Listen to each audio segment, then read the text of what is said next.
Good morning, dear students. Welcome to my next lecture. So, in my today's lecture, we will study our chapter number 5 of geography, and the chapter name is water. So, let's continue. Let's start our chapter. So, when you think of water, means when you create an image of water, water के बारे में जब कोई आप image create करते हैं, water के बारे में सोचते हैं, तो क्या क्या आपके mind में आता है?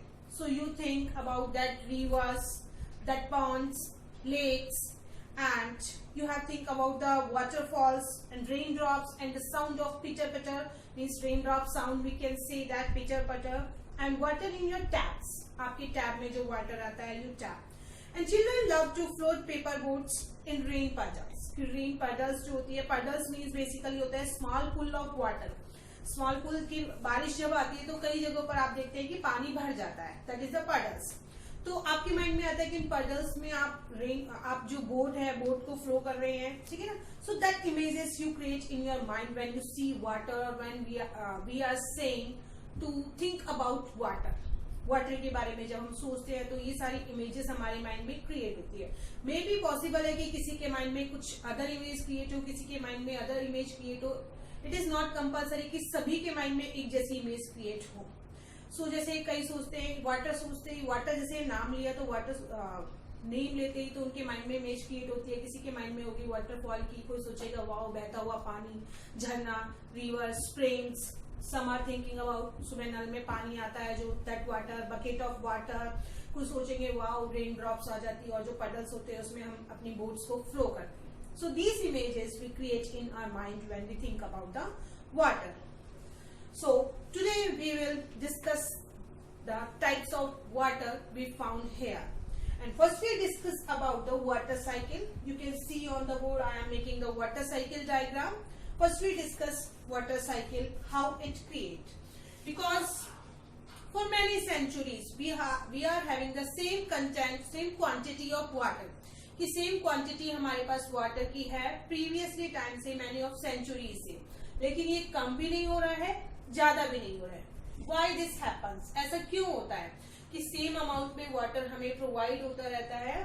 So this is because of the circulation of water cycle. Water cycle जो हमारी क्रिएट होती है इस सर्कुलेशन के थ्रू ऐसा होता है. So let's we see the diagram of water cycle. You can see here I am making mountains, here it is the cloud, this is the river, here I am making the tree.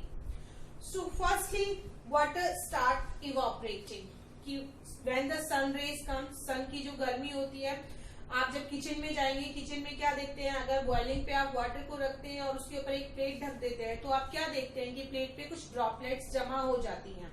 अगर plate नहीं ढकते हैं तो धीरे धीरे जो water होता है, water आपकी जो पैन आपने गैस पे रखा हुआ है पैन, उसमें से धीरे धीरे वाटर रिड्यूस होना स्टार्ट हो जाता है, वाटर बहुत कम रह जाता है आपका. ऐसा क्यों होता है? Due to the heat.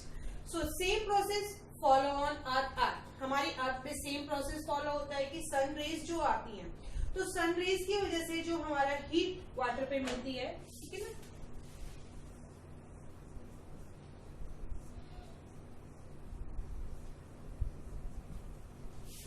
तो सन की रेज हमारे यहाँ पर आ रही है, ठीक है. सन की रेज की वजह से क्या हो रहा है, पानी गर्म हो रहा है, ठीक है ना. पानी गर्म हो रहा है तो इसमें से भाप निकल रही है, स्टीम निकल रही है. तो वो स्टीम जो है एज ए वेपर की फॉर्म में इवापोरेट हो रही है, ठीक है ना. स्टीम हमारी इवापोरेट हो रही है. इवापोरेशन के बाद जब ये हमारे एटमॉस्फेयर में जाती है, ठीक है ना, एक हाइट तक जाके, प्रीवियस चैप्टर में हमने स्टडी किया था कि जैसे जैसे हम हाइट पे जाते हैं टेम्परेचर कूल डाउन होना स्टार्ट हो जाता है. तो ये हमारी इवापोरेशन जो हो रहा है, वाटर ड्रॉपलेट्स मींस इवापोरेशन के थ्रू जो हमारी वेपर्स बन रही है, वेपर्स एक क्लाउड की फॉर्म ले लेती हैं. क्लाउड की फॉर्म लेने के बाद जब ये एक हाइट पे जाती है, हाइट पे जाने के बाद जब हमारा टेम्परेचर डिक्रीज होता है, when the temperature decrease they start condensing. Condensing means cool down होना स्टार्ट हो जाती है, ठंडी होना स्टार्ट हो जाती है. और जब ये ठंडी होती है तो ये प्रिसिपिटेशन की फॉर्म में अगेन हमारी अर्थ पे आ जाती है. Precipitation means rainfall. रेनफॉल को हम कहते हैं precipitation. When it comes into the earth, earth के ऊपर ये किसी भी फॉर्म में आ सकती है, मीन्स हेल की फॉर्म में आ सकती है, स्नो की फॉर्म में आ सकती है, वाटर ड्रॉपलेट्स की फॉर्म में आ सकती है. वाटर ड्रॉपलेट्स पानी की बूंदों को कहते हैं हेल, ओले जिसे हम कहते हैं।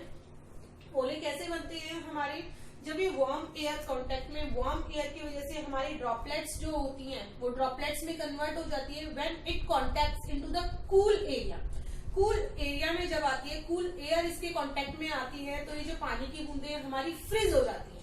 तो फ्रीज होने की वजह से हेल वहां पर आ जाते हैं।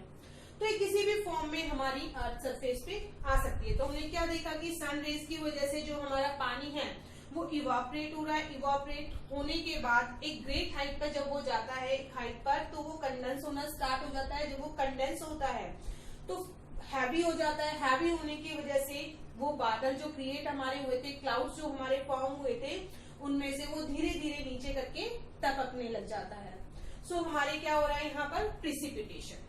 प्रिसिपिटेशन से क्या होता है, प्रिसिपिटेशन से जो पानी हमारा यहाँ से इवापोरेट हुआ था वो प्रिसिपिटेशन के थ्रू फिर से हमारे अर्थ पे आ गया। माउंटेनियस रीजन में आप यहाँ देखेंगे, माउंटेनियस रीजन में जब रेनफॉल हो रही है तो रिवर बन रही है। इस रिवर के थ्रू जो पानी है हमारा, ये ओशियन है हमारा, ओशन के थ्रू रन ऑफ हो रहा है, मीन्स दोबारा से बह रहा है और हमारा फिर से आके कहाँ मिल जाता है, ये ओशियन में। ठीक है, तो ये हमारा सर्कुलेशन है, कंटिन्यूअसली गोइंग ऑन रहता है।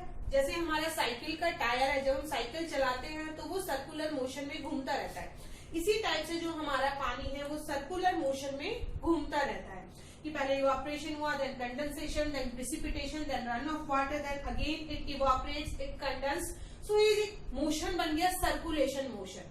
तो हमारा पानी जो है इवापोरेट जो हुआ, मीन्स चला गया हमारी अर्थ पे से, वो फिर से अर्थ पे हमारी आ जाता है। तो इसी वजह से जो पानी की क्वांटिटी है वो सेम बनी हुई है बहुत सारी सेंचुरी से।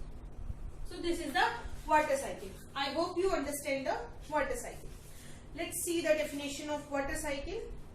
The process by which water continuously change its forms and circulates between ocean, atmosphere and no.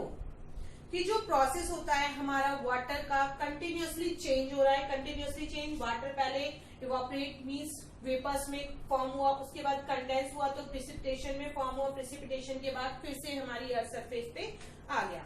तो किस किस के बीच में चेंज होता है, हमारे ओशियन के बीच में, this is the ocean, this is atmosphere,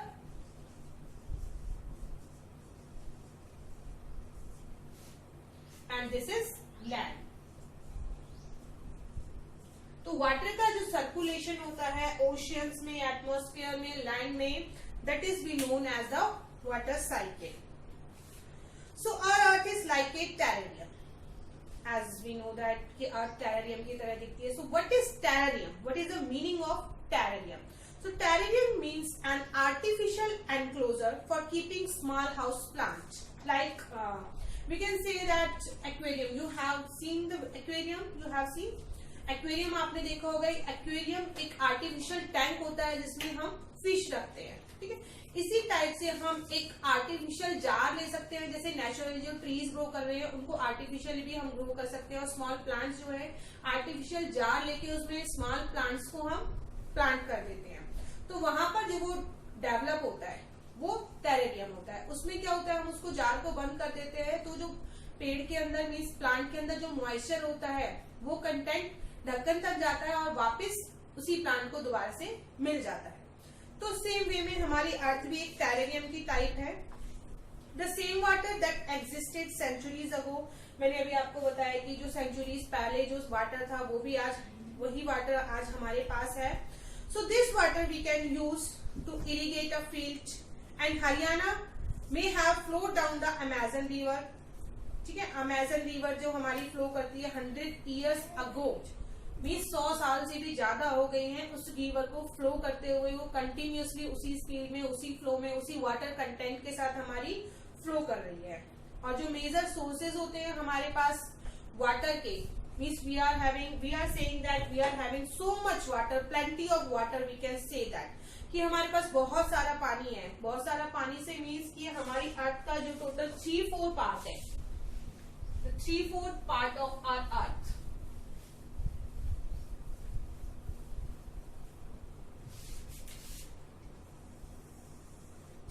means first it divided into 4 parts, then 3 parts. that part is covered with water. So only this part is land, covered with land, other part is covered with water. So total 71%, mean out of 100, 71% earth is covered with water. So we are having so much water, plenty of water, कि इतना सारा पानी हमारे पास है, फिर भी हम कहते हैं कि पानी बचाओ, पानी बचाओ. We are saving, save water कि इतना सारा अमाउंट हमारे पास पानी का है कि land area only 29% and 71% is water. Then why we are saying save water? This is because mostly water means 71% जो वाटर हमारे पास है उसका 71 का 99% जो हमारा वाटर है that is not fit for human consumption. हमारे कंजप्शन के लिए, हमारे यूज के लिए वो फिट वाटर नहीं है. Means that water is not fresh water, fresh नहीं है, प्योर नहीं है. मीन्स बहुत सॉल्ट कंटेंट और में मिनरल्स इतने ज्यादा होते हैं कि हम उनको यूज नहीं कर सकते वो पानी. तो इतना सारा पानी होते हुए भी we are having plenty of water, then we are saying save the water. इसीलिए हम कहते हैं सेव वाटर, क्योंकि 71 में से 99% जो है सॉल्टी वाटर है और 1% जो है that is fit for human consumption. 1% water ही हमारे कंजप्शन के लिए फिट है. और वो जो 1% वाटर हमें मिलता है that we found on rivers, ponds, springs हमारे होते हैं झरने, एंड ग्लेशियर्स. तो ग्लेशियर्स में हम जाके पानी ले नहीं सकते, वहां पर वो किस फॉर्म में होते हैं, फ्रोजन फॉर्म में होते हैं. So the ocean bodies and sea contains, और ओशियन बॉडीज और हमारी सीज जो होती हैं उनमें हमारा जो वाटर होता है that is the salty water. तो we are using the water of rivers, ponds, springs, इनका वाटर हम यूज करते हैं. तो सॉल्ट कंटेंटिटी बहुत ज्यादा होती है ओशियन वाटर में, और जो सॉल्ट में बेसिकली जो होता है सोडियम क्लोराइड होता है. बेसिकली हम उसको कह सकते हैं सोडियम क्लोराइड. जो सॉल्ट हम अपने किचन में यूज करते हैं वो सॉल्ट कंटेंटिटी उसमें ज्यादा, कंटेंट बहुत ज्यादा होता है, इतना ज्यादा होता है कि हम उसे यूज नहीं कर सकते. ओके, तो हम उसे यूज नहीं कर सकते. तो हमारे पास ओनली 1% वाटर है. 1% वाटर में से भी कुछ वाटर अंडरग्राउंड है, कुछ ग्लेशियर्स में है. तो we are having less water. उस लेस वाटर में ही हम उसका किस तरह से यूज करते हैं, क्या क्या यूज है उस लेस वाटर के, वो सब हम अपने नेक्स्ट टॉपिक में देखेंगे. So next topic is distribution of water bodies.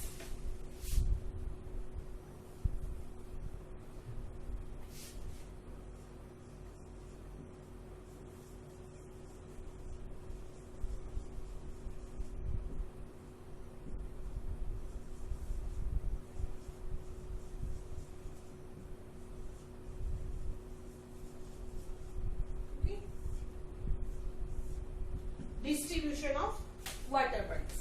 तो इसमें हम देखेंगे कि अभी हमने पढ़ा था कि अर्थ जो है that is 3/4 covered by water, 3/4 earth जो है that is covered by water and only 1/4 part is covered with land.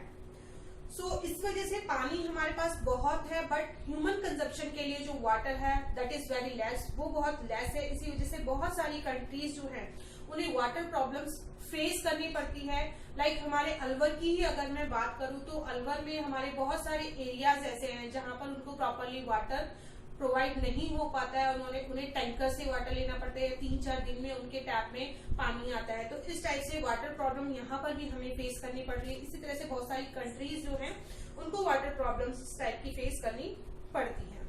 So in your book one table is given. एक टेबल दी हुई है कि किस पार्ट में कहां पर हमारा जो वाटर है वो स्टोर है. तो उस टेबल में बताया गया है कि ओशियंस जो हैं कि टोटल हमारा जो वाटर है उसमें ओशियंस में 97.3% जो वाटर है that is saline water. Saline water है. आइस कैप्स है that is 0.2% ground water 0.68%. Fresh water जो लेक्स है उनमें मिलता है हमारा 0.009%. Inland seas and salt lakes जो हमारी है दैट इज 0.009. एटमॉस्फेयर में जो हमारा वाटर कंटेंट जो हमारे एटमॉस्फेयर में है उसमें मॉइस्चर जो कंटेंट होता है वो वाटर कंटेंट ही होता है, वो हमारा मिलता है 0.0019%. रिवर्स में पानी हमारा जो मिलता है फ्रेश वाटर दैट इज 0.001%. तो ओवरऑल जो वाटर हो गया हमारा 97% तो जो हमारा है ओशियन में है। ओशियन में 97% हमारा हो गया, 3% हमारे पास फ्रेश वाटर रिमेनिंग रहता है। 3% में से जो 2% है लगभग वाटर वो हमारा ग्लेशियर्स में है, वो हमारा इनलैंड है, तो उसका यूज भी हम नहीं कर सकते। So we are using only 1% of water, और उस 1% वाटर में ही हम अपना इरिगेशन जो हमारा होता है फसलों में सिंचाई के लिए पानी का जो यूज हम करते हैं, उसके अलावा बाथिंग के लिए, हम क्लीनिंग फ्लोर के लिए, जो हम ड्रिंकिंग के लिए और गाड़ी वगैरह साफ करने के लिए जो हम यूज करते हैं, मीन्स जो भी हमारे डेली यूज वर्क होते हैं उसके लिए हम उस 1% वाटर का ही यूज करते हैं। So water distribution can be demonstrated by a simple activity. Water के लिए आपको एक सिंपल एक्टिविटी इस पेज पे दी गई है, पेज नंबर 32 पे। You can do this activity. आपको ये एक्टिविटी करनी है कि you have to take 2 liters of water, let it represent the total water on the surface of the earth. और मानिए कि 2 लीटर पानी आपने जो लिया है वो सरफेस पे हमारी अर्थ पे इसी टाइप से 2 लीटर पानी है। You can think that. So measure out 12 spoons of water from this vessel into another bowl. 12 spoons उसमें से मेजर करके अनदर वेसल में आप डाल दीजिए। Then the water that is left behind the vessel represent the salty water. 12 spoons measure करके आपने उसमें डाल दिया। आपने कितना वाटर लिया था? 2 लीटर। 12 स्पून्स आपने एक वेसल में डाल दिया। बाकी जो वाटर बचा उसको इमेजिन कीजिए that is the salty water, कि अब आपके पास बकेट में जो वाटर है वो सॉल्टी वाटर आपके पास बचा है। और जो सॉल्टी वाटर है obviously this is not fit for human consumption, हमारे लिए बिल्कुल फिट नहीं है, तो उस सारे वाटर को आप अलग रख दीजिए। उसके बाद जो आपने 12 स्पून्स वाटर लिया है उसको एक बाउल में लीजिए। That is the total amount of water. तो टोटल अमाउंट ऑफ वाटर जो है अब उसको डिस्ट्रीब्यूट कीजिए। आप डिस्ट्रीब्यूट किया, आप उसी में से आप कपड़े धोने का काम कर रहे हैं, उसी में से आप फसलों में पानी दे रहे हैं, उसी को आप ड्रिंकिंग के यूज कर रहे हैं, उसी में से आप नहा रहे हैं, ठीक है, उसी में से गाड़ी धो रहे हैं, उसी में से घर की सफाई कर रहे हैं आप। So you can imagine that कि इतने से पानी में से हम इतना सारा काम कर रहे हैं, इसीलिए हम कहते हैं कि सेव द वाटर, कि हमारे पास इतना सारा पानी होते हुए भी जो ह्यूमन कंजप्शन के लिए है that is a very less water, तो हमें पानी को सेव करना चाहिए। Okay, so our next topic is ocean circulation. Ocean circulation किस टाइप से होता है? Okay,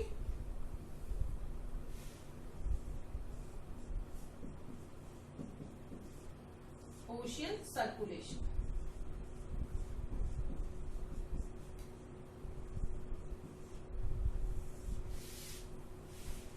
So this is something magical about walking bare feet, कि एक मैजिक की तरह लगता है कि अगर आप नंगे पैर, ठीक है, नंगे पैर समुद्र का जो किनारा होता है वहां पर वॉकिंग करेंगे तो वहां पर आपको क्या मिलेगा? गीली मिट्टी मिलती है जो बहुत ठंडी होती है, जिसे हम बीच कहते हैं।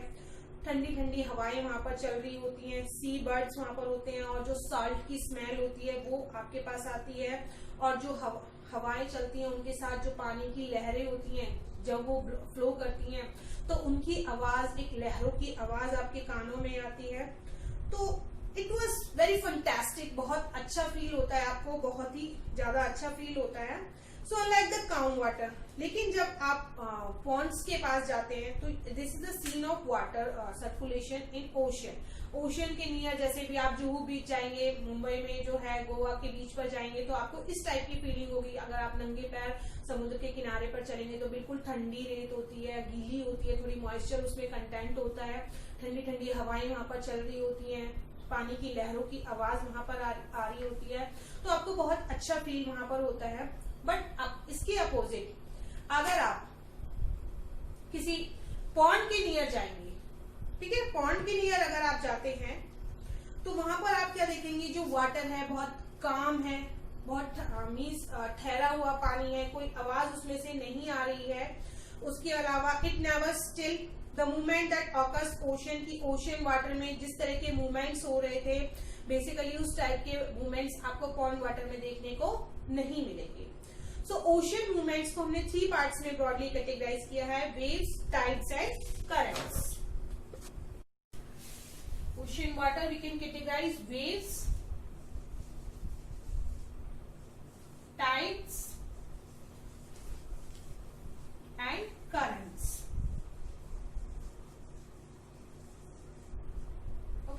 In three categories we can categorize in ocean water. First we see the waves, or we discuss the waves. So waves are formed when winds scrape across the ocean surface. Ocean surface जो है, ocean surface पे से जब हमारी winds blow करती हैं तो ocean surface को पूरी स्क्रैप करते हुए ले जाती हैं. And the strong winds blow the bigger and waves become. और जब बहुत स्ट्रॉन्ग विंड्स हमारी चलती है तो उनका एक हाई प्रेशर, बहुत ज्यादा प्रेशर हमारे पानी पर पड़ता है. उस पानी पे प्रेशर पड़ने की वजह से वो ऊंचा उठता है, फिर वो नीचे आता है, फिर वो ऊंचा उठता है. तो इस टाइप से जो हमारी वेव्स है वो फॉर्म होती हैं. So you can imagine that when you are playing through a ball on beach, जब आप बीच पे किसी पे जाते हो और वहां पर आप बॉल से खेल रहे होते हैं और आपकी जो बॉल है वो पानी के अंदर चली जाती है. पानी के अंदर चली जाती है तो आप थोड़ी देर बाद क्या देखते हैं, आपकी जो बॉल है जो पानी के अंदर चली गई थी वो वापिस से आपके किनारे पर आ गई है. हाउ इट इज पॉसिबल, कैसे हुआ कि हमारी बॉल तो पानी में चली गई थी, वो वापिस आ गई. This is because the waves के थ्रू. कि वेव्स जो हमारी लहरें होती हैं ऊपर नीचे होती है, तो बहुत ही मीन्स फन लगता है हमें कि हम पानी में बॉल फेंक रहे हैं, वो वापस हमारे पास आ रही है. तो ये किस लिए होता है, वेव्स की वजह से. When the water on the surface ocean rises falls alternately. क्योंकि जो वाटर होता है मीन्स एक बार अगर ऊपर जाता है तो ग्रेविटेशनल फोर्स की वजह से वो तुरंत नीचे आ जाता है. सो इस वजह से क्या होता है, हमारी जो वेव्स होती है उनको कहते हैं हम लहरें. वो ऊपर होती है नीचे होती है, ऊपर होती है नीचे होती है. तो वो मूवमेंट करती रहती है कंटिन्यूसली. जब वो ऊपर होती है तो बॉल ऊपर उठती है, तो वो जिस साइड वेव की साइड आ जाती है तो वापस से जब वेव्स हमारी आती है तो उसके साथ साथ हमारी वो शोर पे वापस से आ जाती है. और these may known as the waves. When the water on the surface ocean, water surface means surface का जो ocean का water है वो rise होता है then down होता है, then rise then down. These may known as the waves. ये हमारी होती हैं waves. And during the storm का टाइम जब होता है, winds होती हैं बहुत स्ट्रॉन्ग होती हैं, हाई स्पीड में अपनी ब्लो करती हैं, तो बहुत ज्यादा प्रेशर से वो हमारी वेव्स को हिट करती हैं, हमारे पानी को हिट करती हैं. तो उसकी वजह से जो वेव्स होती हैं हमारी बहुत हाइट तक चली जाती है, बहुत ऊंची उठ जाती है एकदम से हिट करने की वजह से. जैसे आप पानी में कंकड़ डालते हैं तो आप क्या देखेंगे, पानी में कंकड़ डालते तो पानी उछलता है, ठीक है. इसी टाइप से विंड जब पूरे प्रेशर के साथ पानी को हिट करती है तो वो ऊपर की साइड जाता है. So these may causes tremendous destruction. लेकिन ये जो जब स्ट्रॉन्ग विंड्स हमारे सी के नियर चलती हैं, ओशन के नियर चलती हैं, पानी को बहुत स्पीड से जब ये हिट करती हैं तो पानी बहुत स्पीड से हाई वेव्स हमारी बनती हैं. और जो हाई वेव्स होती हैं इनके थ्रू बहुत सारा डिस्ट्रक्शन होता है. An earthquake, volcanic eruption, underwater landslide can shift large amount of ocean water. और जब कोई earthquake आता है, volcanic eruption आता है या landslide होती है तो उसकी वजह से भी जो हमारा वाटर होता है वो बहुत मीन्स एकदम से शिफ्ट होता है, एकदम से वहां से मूव ऑन करता है. तो एकदम से शिफ्ट होने की वजह से, मूव ऑन करने की वजह से हाई टाइड्स बन जाती है हमारी. मीन्स बहुत ज्यादा हाइट पे चला जाता है हमारा वाटर. और जब ये बहुत ज्यादा हाइट पे जाता है तो बहुत दूरी तक जाके मीन्स बहुत फार एरिया तक जाके ये वहां फॉल डाउन होता है. So this we known as the tsunami. Tsunami कहते हैं इसको. तो ऐसी एक सुनामी आई थी हमारी 2004 में. So as a result huge tidal waves, बहुत ह्यूज मीन्स बड़ी बड़ी टाइडल वेव्स हमारी बन जाती हैं. और ये जो टाइडल वेव्स होती हैं हमारी 15 मीटर तक हाई हो जाती हैं. These largest tsunami have been measured. तो लार्जेस्ट सुनामी में ये टाइड्स की जो हाइट है मेजर की गई थी और वो हमारी थी 15 metre. So these wave travel speed more than 700. और ये जो वेव्स हमारी होती हैं हाइट पे तो जाती हैं, उसके साथ जब ये नीचे गिरती हैं तो किस स्पीड से ये ट्रेवल करती हैं, 700 किलोमीटर की स्पीड से ये हमारी ट्रेवल करती है पर आवर. मीन्स एक घंटे में 700 किलोमीटर तक ये दूरी तक जा सकती है. सो सुनामी ऑफ द 2004 में हमारे यहाँ सुनामी जो आई थी that cause a wide spread damage. बहुत बड़े एरिया पे उसकी वजह से बहुत डैमेज हुआ था. हमारा जो कोस्टल एरियाज है, coastal areas mean that line near the ocean. Ocean के नियर जो हमारा लैंड एरिया होता है that we say that coastal area. तो कोस्टल एरिया पे बहुत ग्रेट डैमेज हुआ था. इसके अलावा जो इंदिरा पॉइंट है अंडमान निकोबार में, ठीक है, वो सबमर्ज हो गए थे, मीन्स पानी में मिल गए थे. अंडमान निकोबार का इंदिरा पॉइंट जो है हमारा वो पानी में मर्ज हो गया था. That is the southern most point of India का जो सदर्न मोस्ट पॉइंट है Indira point, that submerged in water in 2004 when tsunami came. Now next is tide. तो वेव्स हमारी क्या हो गई, alternate rise and fall of water, we can say wave. Now next is tides. What are tides? So rhythmic rise and fall of ocean water, कि ocean water में rhythmic, rhythm से जैसे हम कोई गाना गाते हैं तो उसमें एक ट्यूनिंग होती है, हम उसको बिल्कुल उसी फ्लो में बोलते हैं, तो ये भी एक रिदम होती है, ठीक है ना। राइज देन फॉल, ये हमारी रिदम होती है, और ये जो रिदम होती है ट्वाइस इन अ डे में होती है, इसी को हम कहते हैं tides. Rhythmic rise and fall of ocean water में जो हमारी रिदमिक राइज एंड फॉल हो रही है उसको हम कह रहे हैं टाइड। और वाटर जो है ओशियन सरफेस का, ठीक है ना, ओशियनिक सरफेस का जो वाटर है वो राइज फॉल होता है, उसको हम कहते हैं वेव्स। और ओशियंस में जो रिदमिक राइज एंड फॉल हो रही है उसको हम कहते हैं tides. So it is high tide when water covers much of the shore by rising its highest level. और जब जो टाइड, हाईएस्ट टाइड किसे कहते हैं, जब हमारी टाइड बहुत ऊंची चली जाती है और ज्यादा से ज्यादा एरिया को कवर करके वो नीचे गिरती है, that we can say that high tides. So it is low tide when water falls its lower level, और जब लोअर लेवल पे हमारी टाइड आती है उसको हम कहते हैं लो टाइड्स। सो कैसे अब हमारी टाइड्स फॉर्म होती है, let's we see the high tide and low tides. So let's we see how the tides form.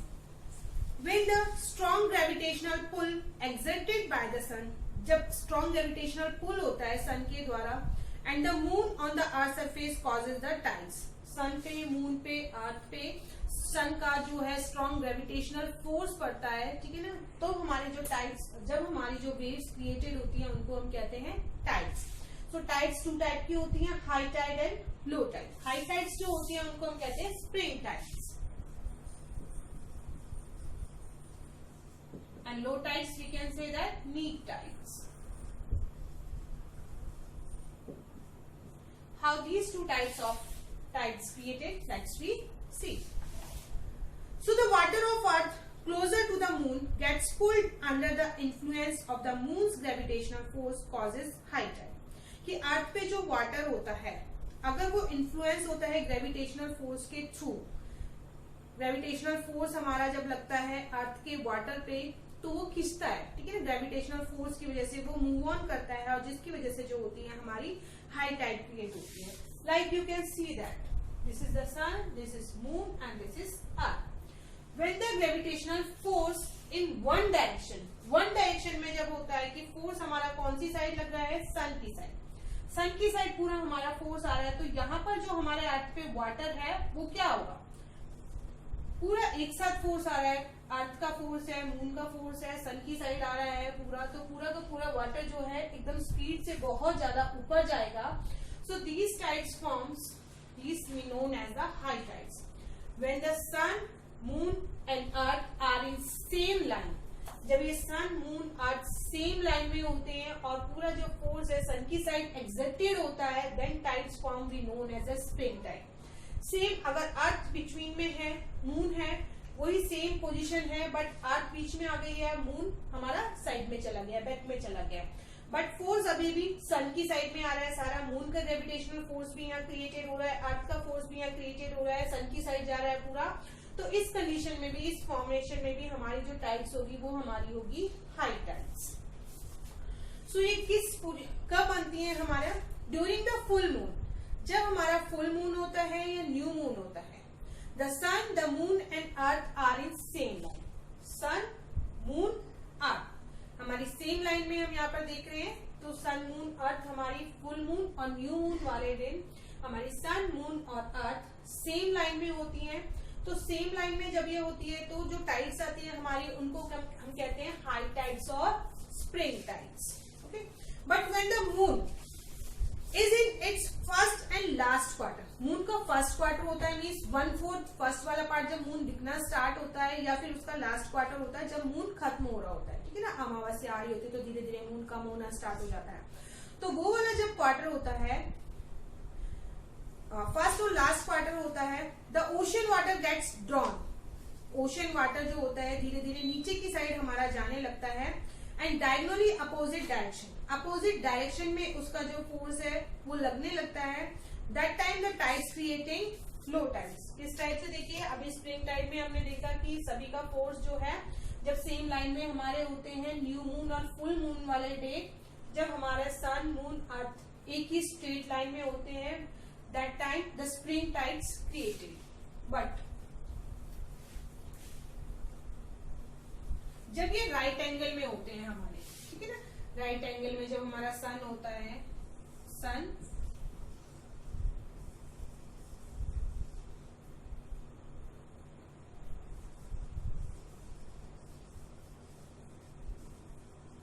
यहां पर आ गया हमारा मून और यहां पर आ गई हमारी अर्थ।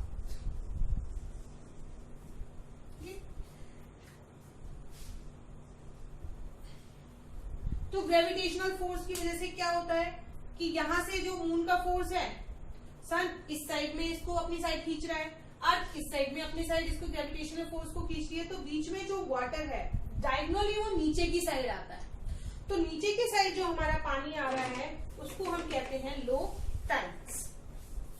सो हाई टाइड्स बेसिकली ज्यादा यूजफुल होती हैं हमारी नेविगेशन के लिए। जो सेलर्स होते हैं, शिप लेके जाते हैं, हाई टाइड्स जब होती हैं तो उसकी वजह से जो शिप सेल करके ले जाते हैं तो पानी का बहाव वहां तेज होता है, तो उस डायरेक्शन में वो इजीली वहां पर जा सकते हैं, क्योंकि इसकी वजह से जो वाटर लेवल है वो रेज हो जाता है किनारों पर। शिप इजीली जो हमारी है पानी में एंटर कर जाती है। कई बार आपने देखा होगा किनारों पर शिप फंस जाती है, बहुत हैवी होती है, तो उनको पानी में एंटर कराना बहुत मुश्किल होता है। तो हाई टाइड्स के टाइम पे पानी का फ्लो जो है लेवल्स किनारों पर बहुत ज्यादा बढ़ जाता है और शिप को इजीली पानी में एंटर करवा दिया जाता है। तो हार्बर्स जो होते हैं बेसिकली बंदरगाह होते हैं जहाँ शिप को लोड और अनलोड किया जाता है, तो उन प्लेसेस के लिए बहुत ज्यादा हेल्पफुल है। उसके अलावा जो हमारी फिशेज हैं, जब हाई टाइड्स हमारी आती है तो हाई टाइड्स के साथ बहुत सारी फिशेज जो हमारे पानी में होती है, ओशन वाटर में होती है, वो हाई टाइड्स के थ्रू हमारे किनारों पर आ जाती हैं, तो इजीली उन्हें कैच किया जा सकता है। फिशरमैन को बहुत ज्यादा अंदर नहीं जाना पड़ता और प्लेंटीफुल क्वांटिटी में फिश उनको किनारों पर ही मिल जाती है। The rise and fall of water due to tides, और ये जो राइज एंड फॉल होता है वाटर का, हमारे ओशियंस में rise and fall of water होता है, इसके थ्रू हम इलेक्ट्रिसिटी भी जनरेट करते हैं। So these are also very useful for us. High tides और लो टाइड्स भी हमारे लिए बहुत ज्यादा यूजफुल है। Now let's we see the third point, that is ocean currents.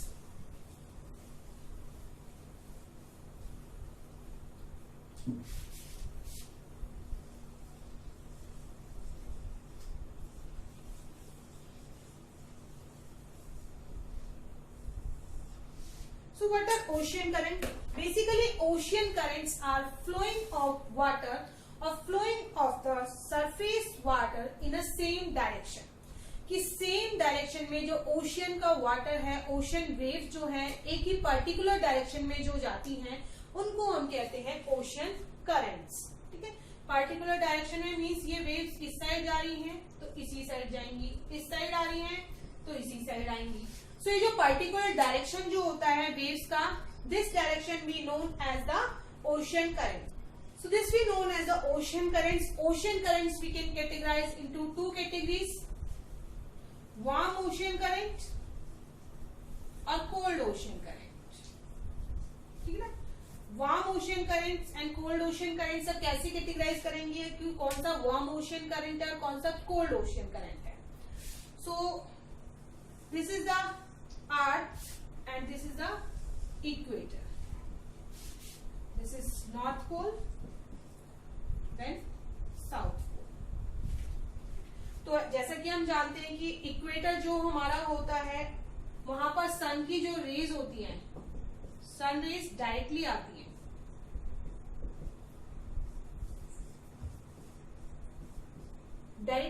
है, तो यहाँ का जो एटमॉस्फेयर है वो हॉट रहता है। ये वाला जो पार्ट है हमारा,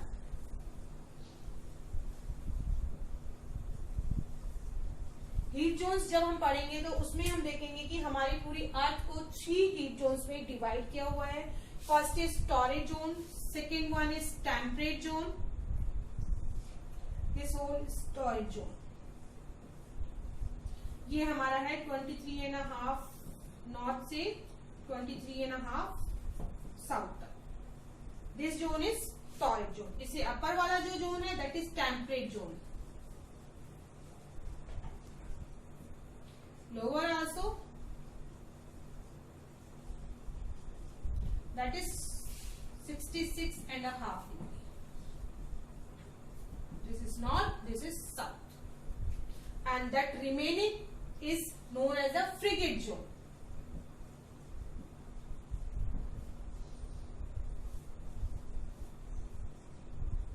ओके, तो हमारी अर्थ को 3 हीट जोन्स में डिवाइड किया गया है। मींस सन की जो हीट हमारी अर्थ पे आती है उस अकॉर्डिंग हमने 3 पार्ट्स में अपनी अर्थ को डिवाइड किया गया है। फर्स्ट वाला जो पार्ट है इक्वेटर से और 23.5 डिग्री नॉर्थ और 23.5 डिग्री साउथ वाला रीजन जो हमारा होता है that is torrid zone. Torrid का मीन्स होता है हॉट, बहुत ज्यादा गर्म ये रीजन होता है। बहुत प्लेंटीफुल क्वांटिटी में हमारी सनरेज यहाँ आती है, इंसोलेशन अमाउंट ज्यादा होता है, तो ये रीजन बहुत गर्म होता है। उसके बाद जैसे जैसे यहाँ से एक तो ये रीजन है कि हमारी यहाँ पर बिल्कुल अर्थ एकदम स्ट्रेट वेव्स आती है। हमारी अर्थ की जो शेप है यहाँ से आप देखेंगे कर्व मैनर में, ठीक है। कर्व मैनर अपने मैथ्स में पढ़ा होगा कि जो लाइन होती है इनको हम कर्व्स कहते हैं। इसलिए यहाँ पर जाने के लिए सन की रेज को स्लैंटिंग होना पड़ता है। यहाँ पर सन की जो रेज है स्लैंटिंग होती है। स्लैंटिंग होने की वजह से कम अमाउंट हीट का यहाँ तक पहुंच पाता है। तो ये टेम्परेट जोन है, मीन्स ना ज्यादा गर्मी होती है और यह ना ज्यादा ठंड होती है। फ्रिगेट जोन के लिए और ज्यादा स्लैंटिंग होना पड़ता है, रेज को और ज्यादा स्लैंटिंग वे में वहां जाती है, तो प्रॉपर जो सनरेज है वहां तक पहुंच नहीं पाती है स्लैंटिंग होने की वजह से, ज्यादा स्लैंटिंग होने की वजह से। तो ये जो जोन है हमारा, यहाँ पर पूरे साल भर हमारी बर्फ जमा रहती है और इसको हम कहते हैं फ्रिगेट जोन। सो ये हमारा हो गया frigate zone.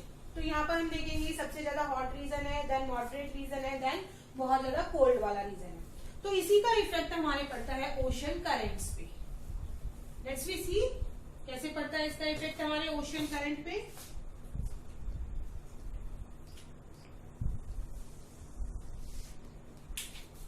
That is 0 degree equator. Equator जो होती है, अभी हमने पढ़ा था कि इसके आसपास वाला जो रीजन होता है बहुत ज्यादा गर्म होता है, हॉट होता है। तो जो वेव्स होंगी समुद्र की, मीन्स पानी जो होगा वो भी गर्म हो जाएगा, इसके आसपास वाला पानी। तो यहां से जो हमारी वेव्स फ्लो करेंगी, इक्वेटर की साइड से जो हमारी वेव्स फ्लो करेंगी वो हमारी होंगी वार्म ओशियन करंट।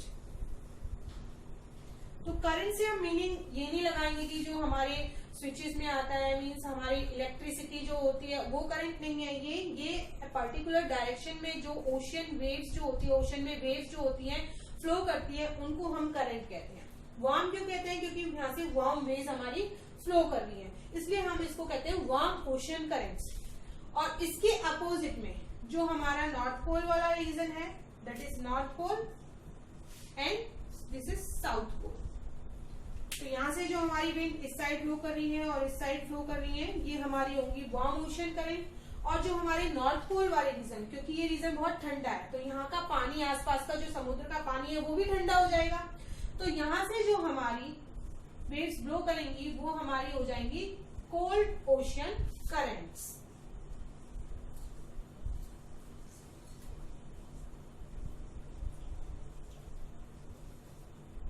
तो ओशियन करंट्स हमारे 2 टाइप के हो गए, वार्म एंड कोल्ड। वार्म जो हमारी इक्वेटर की साइड से फ्लो कर रही है और कोल्ड हमारी हो गई जो हमारी नॉर्थ पोल और साउथ पोल की साइड से फ्लो कर रही है। क्लियर कि गर्म है, यहाँ पर गर्मी बहुत ज्यादा है इसलिए पानी भी यहाँ पर वार्म हो गया और यहाँ से जो वेव्स ब्लो करेंगे उनको हम कहेंगे वार्म ओशन करंट। यहाँ पर ठंड की वजह से जो पानी ठंडा है और ठंडे पानी की वेव्स जो ब्लो कर रही हैं इनको हम कहेंगे कोल्ड ओशियन करंट्स। और ये पर्टिकुलर डायरेक्शन में ही ब्लो करती है, इनका डायरेक्शन पूरे साल भर चेंज नहीं होता है। So generally warm ocean currents मैंने आपको बता दिया कि कहाँ से ओरिजिनेट होती है, इक्वेटर के नियर से ओरिजिनेट होती है। और जो कोल्ड ओशियन वेव्स है, कोल्ड ओशियन करंट्स है, वो हमारे पोल्स की साइड से जनरेट होते हैं। So the ocean currents influence the temperature. Ocean currents जो होते हैं, अब जिस रीजन में ये फ्लो कर रहे हैं उन रीजन का टेम्परेचर भी ये कंट्रोल करते हैं। टेम्परेचर मीन्स यहाँ अगर ठंडा पानी होगा यहाँ तक, ठीक है, ठंडा पानी की वजह से जो हवा इसके कांटेक्ट में आएगी वो भी ठंडी हो जाएगी। हवा जब ठंडी हुई जब हमारी सरफेस पे आएगी तो वहां का जो टेम्परेचर है वो भी डाउन हो जाएगा। So warm currents bring warm temperature. जहां वार्म करंट फ्लो करेगा वहां पर वार्म टेम्परेचर रहेगा, जहां कोल्ड करंट फ्लो करेगा वहां पर जो करंट रहेगा वो कौन सा रहेगा, कोल्ड करंट रहेगा। So areas where the warm and cold currents meet, और जहां पर ये दोनों हमारे warm and cold current meet कर रहे हैं, ठीक है ना, where these warm and cold current meets, ये फिशिंग के लिए बहुत अच्छा एक जोन है हमारा पूरे वर्ल्ड में। So sea around Japan and eastern coast of north America, Japan और नॉर्थ अमेरिका वाला जो पार्ट है जहां ये दोनों करंट्स हमारे एक साथ आए हैं, एक साइड ज्वाइन कर रहे हैं, वो वाला पार्ट जो है हमारे बहुत ही ज्यादा बेस्ट एग्जाम्पल है इसके लिए, फिशिंग के लिए, कि वहां पर मछलियां बहुत ज्यादा पाई जाती हैं और मछलियां ऊपर आ जाती हैं वो, ठीक है। तो the area where a warm ocean current, warm and cold ocean current meets also experience foggy weather, कि फॉगी वेदर रहता है वहां पर नेविगेशन बहुत डिफिकल्ट रहता है, कि मछलियां तो हमें बहुत सारी मिल जाती है, फिशेज बहुत सारी मिल जाती है, लेकिन वहां का जो वेदर रहता है, वेदर में धुंधलापन रहता है, ठीक है ना, क्लियरिटी नहीं रहती है, और हमें आसपास का जो चारों तरफ का एनवायरमेंट है वो वहां से क्लियरली दिखाई नहीं देता है। So one map is given in your book on page number 37। Page number 37 पे आपके एक मैप दिया हुआ है। मैप में आपको दिखाया गया है कि जो रेड कलर की लाइंस आप देखेंगे वर्ल्ड के मैप में, रेड कलर की जो लाइंस दी हुई हैं, that shows the warm ocean current, कि वो वार्म ओशन करंट को शो कर रही है कि कौन सी साइड से हमारा वार्म ओशन करंट ब्लो कर रहा है। Like you can see that counter current है, बेंगलुरु करंट है, इक्वेटोरियल करंट है, ब्राजीलियन करंट है, ये सारे हमारे वार्म ओशन करंट है। उसके साथ ही ब्लू कलर की जो लाइंस है, ब्लू कलर की लाइंस जो आप देखेंगे बेसिकली लोअर पार्ट में आप उसको देखेंगे, लोअर पार्ट में, क्योंकि वो पोल्स के नियर है, ठीक है। तो इक्वेटर वाले रीजन में हमारे जो है वो वार्म ओशन करंट्स मिलेंगे, और जो पोलर के नियर है वहां पर मिलेंगे हमारे कोल्ड ओशन करंट्स। तो इस टाइप के करंट्स आप इसमें देखेंगे। कोल्ड ओशन करंट्स में हमारे देखेंगे आप कि नीचे की साइड में जो वेस्ट विंड ड्रिफ्ट है वहां की साइड में, उसके अलावा लैब्रेडोरिक करंट है, लैब्रेडर करंट है, ये हमारे कोल्ड ओशन करंट्स हैं। सो this is all about chapter water. Water में हमने देखा कि वाटर साइकिल हमने इसमें पढ़ी है। वाटर साइकिल में किस टाइप से हमारे वाटर का सर्कुलेशन होता है। जो ओशियन वाटर होता है बहुत साल्टी होता है, it is not fit for human consumption. तो 71% वाटर होते हुए भी उसमें से 3% वाटर जो फ्रेश है, उसमें से 2% हमारे जो वाटर है उसको भी यूज नहीं कर सकते हैं, वो अंडरग्राउंड वाटर होता है या ग्लेशियर्स में होता है। 1% जो वाटर है सिर्फ उसी का यूज करते हैं हम, और उसी में हमारे जो डेली यूजेस के वर्क होते हैं वो उसी में हम करते हैं। उसके बाद हमने देखा जो ओशियन सर्कुलेशन है, ओशियन सर्कुलेशन को हमने 3 पार्ट्स में डिवाइड किया है, tides, waves and currents. So currents हमने टाइड्स पढ़ लिया, वेव्स पढ़ा है और करंट्स भी हमने समझ लिया है। I hope you understand this chapter. Thank you and have a nice day.